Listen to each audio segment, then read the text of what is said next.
نہیں، میں پہلے سے اہل حدیث تھا جب دارالعلوم دیوبند گئے۔ السلام علیکم ورحمۃ اللہ وبرکاتہ۔ یہ ایک غیر مقلد عالم ہے، شاید ان کا نام حافظ جلال الدین قاسمی ہے۔ اس کے علاوہ میں ان کے بارے میں کچھ بھی نہیں جانتا۔ آج کل ان کا ایک انٹرویو سوشل میڈیا کے مختلف پلیٹ فارم پر وائرل ہو رہا ہے، جس میں یہ لمبا لمبا ہانک رہے ہیں، بالفاظ دیگر اپنے منہ میاں مٹھو بن رہے ہیں۔ جیسے بخاری شریف ہم لوگ پڑھتے تھے مولانا سعید احمد صاحب پالنپوری سے، ابھی جن کا انتقال ہوا۔ یہ جناب کہہ رہے ہیں کہ میں نے دارالعلوم دیوبند میں حضرت مولانا مفتی سعید احمد صاحب پالنپوری رحمۃ اللہ علیہ سے بخاری شریف پڑھی ہے۔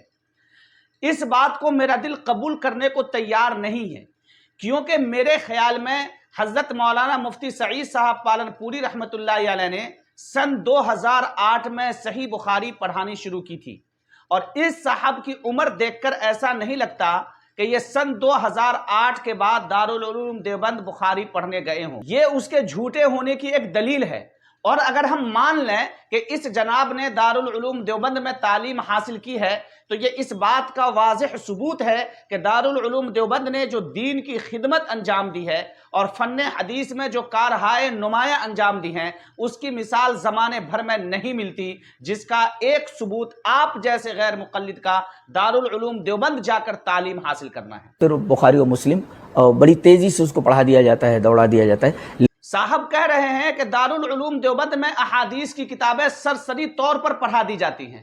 اس کا کیا جواب دیا جائے؟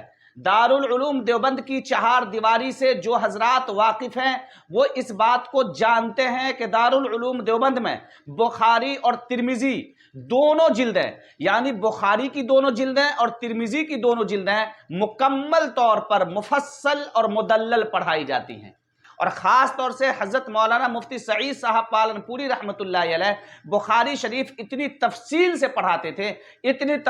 پڑھاتے تھے کہ گمان ہوتا تھا کہ سامنے عربی دوم یا عربی سوم کے طلبہ بیٹھے ہوں اور عبارت سے ایک ایک بات نکال کر ان کو سمجھائی جا رہی ہوں۔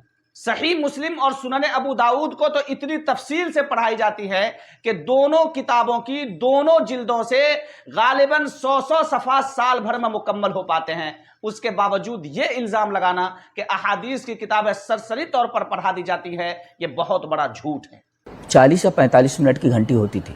جناب کہہ رہے ہیں کہ دارالعلوم دیوبند میں 40 منٹ یا 45 منٹ کی گھنٹی ہوتی تھی، یہ مکمل طور پر غلط ہے۔ دارالعلوم دیوبند کے چپراسیوں کو تو چھوڑیے، احاطہ دارالعلوم کے باہر جو حضرات دکان لگاتے ہیں اور کپڑا بیچتے ہیں، ریڈی میڈ دکان لگاتے ہیں، ان کو بھی معلوم ہے کہ دارالعلوم دیوبند میں 1 گھنٹہ کا ایک درس ہوتا ہے، اور خاص طور سے حضرت مولانا مفتی سعید صاحب پالنپوری رحمۃ اللہ علیہ صحیح بخاری جلد اول کو 2 وقت پڑھاتے تھے، دن میں 1.5 گھنٹہ پڑھاتے تھے اور رات میں مغرب بعد پڑھاتے تھے، جو درس عشاء کے وقت تک چلتا تھا، اور اتنی پابندی سے پڑھاتے تھے کہ طلبہ انتظار میں رہتے تھے کہ حضرت مفتی صاحب چھٹی لے کر کہیں جائیں تاکہ تھوڑی سی راحت ملے، لیکن چھٹی ملنی نصیب نہیں ہوتی تھی۔ دارالعلوم دیوبند میں درس کا یہ حال تھا، اور جناب کہہ رہے ہیں کہ دارالعلوم دیوبند میں 40 منٹ 45 منٹ کی گھنٹی ہوتی تھی اور احادیث کی کتابیں سرسری طور پر پڑھا دی جاتی تھی۔ اس پر کیا بولا جائے سوائے اس کے کہ اگر اس صاحب نے دارالعلوم دیوبند میں تعلیم حاصل بھی کی ہے تو شاید کمرے سے باہر نکل کر درسگاہ میں نہیں گئے ہیں، اسی وجہ سے ان کو درسگاہ کے بارے میں زیادہ واقفیت نہیں ہے۔ میرا خیال ہے چوتھی جماعت کے اندر پہل یہ مشکوہ شریف لائی جاتی ہے۔ حضور والا ایک اور آگاہی دے رہے ہیں کہ دارالعلوم دیوبند میں مشکات درجہ چہارم میں پڑھائی جاتی ہے۔ ارے جناب، عربی چہارم میں مشکات شریف نہیں پڑھائی جاتی، بلکہ عربی ہفتم میں مشکات شریف پڑھائی جاتی ہیں۔ کوئی مسئلہ اگر ایسا لگا کہ یہ ایسا کیوں ہے تو کہہ دیتے تو فقہ کی کتابوں میں تم لوگ پڑھ چکے، اس کا جواب موجود ہے۔ نور الانوار کے اندر یہ پڑھ چکے، یہ اصول موجود ہے، اور اس طریقے سے ہدایہ کے اندر یہ چیز پڑھ چکے ہو، اور فلاں اصول شاشی کے اندر یہ اصول پڑھ چکے، وغیرہ وغیرہ، وہ کہہ کر کے اسے ٹال دیا جاتا تھا۔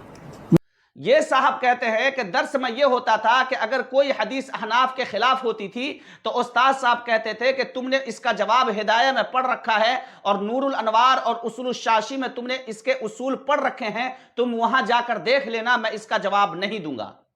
میں کہنا چاہتا ہوں کہ آپ کا یہ الزام سراسر غلط ہے۔